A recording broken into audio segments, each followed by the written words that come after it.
what we got. Breaking down the Eagles' insane victory versus the Chiefs. Now, this is a late video. You know what I mean? Eagles, it's been a tough week for the Eagles.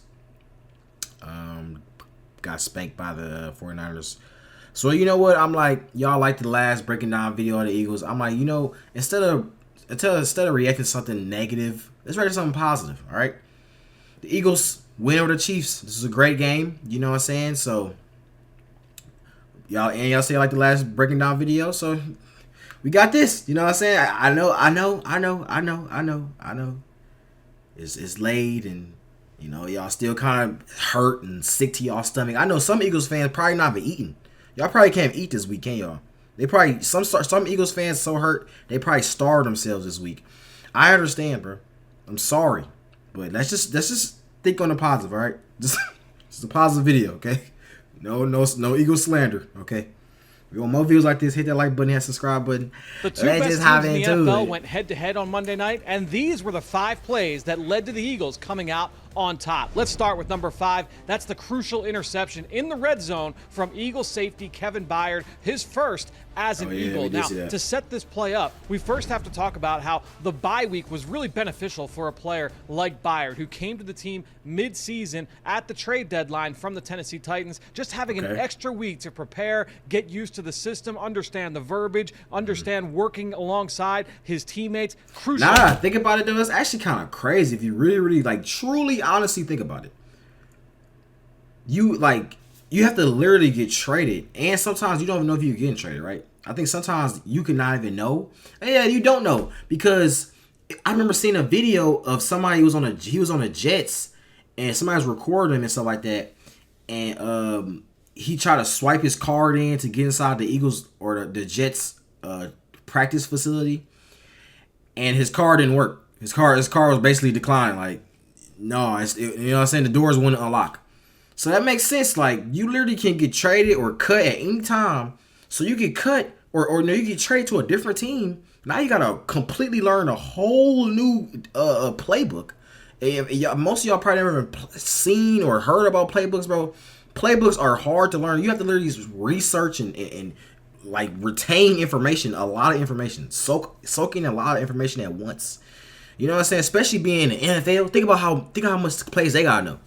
Like, bro. For a player like Byard. And I thought this was his best game to date in Eagles green, because not only did you see the interception, but on a number of other plays as well. Watch him here work in tandem with Bradley Roby in the slot, taking away the throw for Patrick Mahomes to Rashee Rice. That forces a scramble. And brings up a third down. The Eagles are able to get off the field. Great job, Roby and Byard working together on that play. Fast forward to late in the game, it's final drive. Patrick Mahomes, he's going to roll right here, and he wants this deep crossing route. But look at the job that Byard does, hugging up on this crossing route, taking away the throw from Mahomes and forcing a throwaway. That was a big play in the game. Again, just reading the eyes of the quarterback, understanding where the offense is trying to attack and taking away the throw. Now, let's get into this play, because you get into the red zone, it's at the 14-yard line, and Kansas City is hoping that they can get Justin Watson on this little shallow cross route that converts late up the field. So try and suck those linebackers up close to the line of scrimmage and then sneak the receiver behind them. But Byard reads this the whole way. He's got eyes on Watson, he's got eyes on Mahomes, and he undercuts this throw. He takes advantage of a ball that's thrown slightly behind the receiver,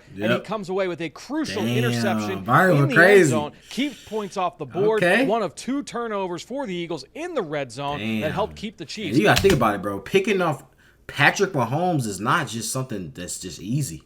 It's not an easy thing to do. So him playing and having his zone coverage and all this, bro, this is big, bro. Against, remember, one of the best dominant offenses in the league. Just 17 points. And Byard coming away with his first interception in Eagles green. Now let's get to play number 4, and that's this 35-yard run from running back DeAndre Swift. Crucial play in the fourth quarter on a scoring drive. Now, before we get into what happened Slammed on this his play, ass. we have to talk about how the Eagles set this up. Because what the Eagles did in this game, they did a lot of what is called pony personnel. 2 running backs on the field. And here you see Boston Scott in the backfield, and you have DeAndre Swift coming in motion from right to left. You see the tight end Grant Calcaterra leak out. This is going to be a run away. So you've got Boston Scott taking the ball up the middle. He gets a modest gain here on 2nd and short, moves the chains for a first down. Later in the game, 1st and 10. This is the first play of the 3rd quarter. What do you get? Another pony personnel set. Here comes DeAndre Swift in motion from right to left. There goes the tight end. If they would have gave it this one, this would have been crazy right here. I ain't gonna lie. It's a lot of space. A lot of space. Swift gets the ball, but again, this goes to Boston Scott for another medium. Play it safe, play it smooth. Look at how the defense responds. It was the same way both times. No one ran out with Swift, and the defensive end, he's got eyes on Scott. He makes the play. Now fast forward to the 4th quarter, a few drives later. What do you have right around midfield? The same pony set. Boston Scott in the backfield. DeAndre Swift out wide. He's on the right side. He comes in motion from right to left. This looks exactly the same as the other 2 plays. So what does Kansas City do? They're going to try and play that inside zone run to Boston Scott. But look at what happens. DeAndre Swift gets the ball. He gets the edge. He gets a block from Calcaterra. He gets a block from Mailata. DeAndre Swift gets the ball. Actually, they did want the linebackers to go in like that. But they didn't even go in, though. It actually was a great play by these linebackers. Because if they would have bit super hard, this would have been terrible. He probably would have scored this play. Or did he score? I think it was like very close, but I don't think he scored. But look at what happened. Damn, okay. DeAndre Swift gets the ball. Cut in, that was nice. The edge. He gets a block from Calcaterra. He gets a block from Mailata, and he makes a great cut in the open field. DeAndre Swift. Boston Scott's down there as well, trying to throw him a block, and you get 35 yards. This play sets up Jaylen Hertz's 10-yard touchdown run that makes it a 3-point game. It was one of the most explosive plays in the game for the Philadelphia Eagles offense. And now let's go to play number 3. Back to the defensive side of the football. It's 3rd and 12. It's a pass breakup by Zack Cunningham. Whoa, Pressure from Haason Reddick, and there's a lot to love about this play. First, let's take a look at the secondary. You've got dime defense on the field. That's 6 defensive backs, a lot of speed on the field to contend with what the Chiefs are going to try and do here on 3rd and long. Look at the front. You've got Brandon Graham, Fletcher Cox on the left. You have both Zack Cunningham and Haason Reddick up over the center with Josh Sweat coming off the right side. Now, think about how often we have seen the Eagles in this scenario, late in the game, 3rd down, and the pass rush is able to get home. Josh Sweat getting home for a critical sack. Haason Reddick getting home for a critical sack, closing the game. Well, you would think that in this situation, let's cut this defensive line loose after the quarterback. We've also seen whenever Haason Reddick is lined up inside, the Eagles love to run different stunts and twists up front to mess with opposing offensive linemen and give Reddick one of those free runs at the quarterback. But watch what happens here at the snap. When Patrick Mahomes drops back, the Eagles don't cut these guys loose. Instead, you see Zack Cunningham. He drops off in man coverage against the running back. Everybody else is in man-to-man coverage across the board. But watch Reddick. He is not pinning his ears back and getting after Mahomes. Instead, he is containing. He is mush rushing. He's got eyes on Mahomes, and he is going to mirror him from sideline to sideline. Okay. Reddick did this a number of times in the game. 1st quarter. Hey, bro. I mean, it makes sense, though. Putting a QB spy on Pat Mahomes, like, that should have been the first thing y'all did when y'all said, okay, we're gonna get the Chiefs. QB spy. Number 1, QB spy. Number 1 priority is QB spy, bro. Because he's going to run. Don't let him run. Do not let him run. So that was smart. That was definitely smart. 3rd quarter. Especially with mixing it in with normal plays. And that's another key thing with a lot of plays and stuff like that, because it's all smoke and mirrors. So they give you something, and then you would think it's the same play, but whole time it's a whole different. You know what I'm saying? That was just a setup.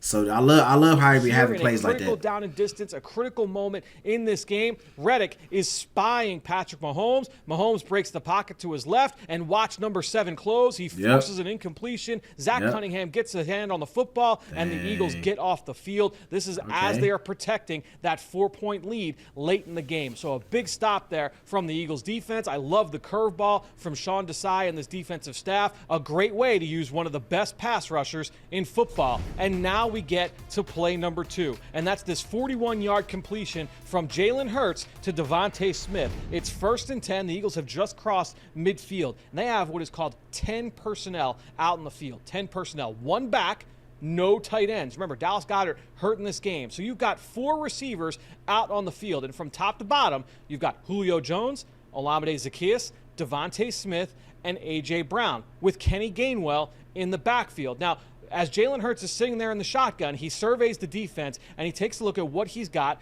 to his right. And look at the picture he has over DeVonta Smith. You've got a linebacker in Willie Gay and a safety right behind him in Mike Edwards. So right off the bat, alarm bells have to be going off for Jaylen Herz in this situation.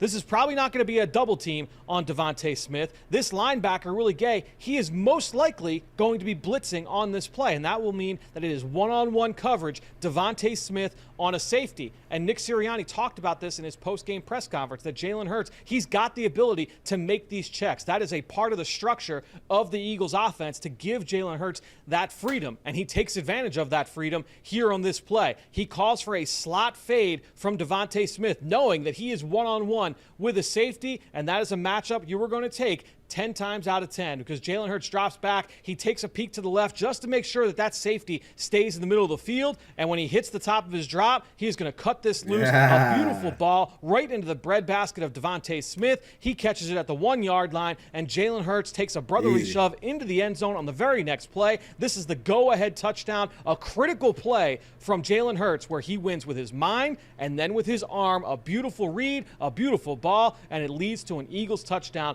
minutes later, and the Eagles take the lead for good, which takes us to play number 1. And this was tough, narrowing this down to one final play here for this game. But I'm going to go with a critical rush. It's a defensive stop in the final drive. It's an intentional grounding call forced by pass rusher Josh Sweat. You can argue that this should count as a sack for number 94, but an outstanding play nonetheless. But this is so much more. Oh, they saying it might be a sack. Let's see. Hold on. Let's see. Grounding call forced.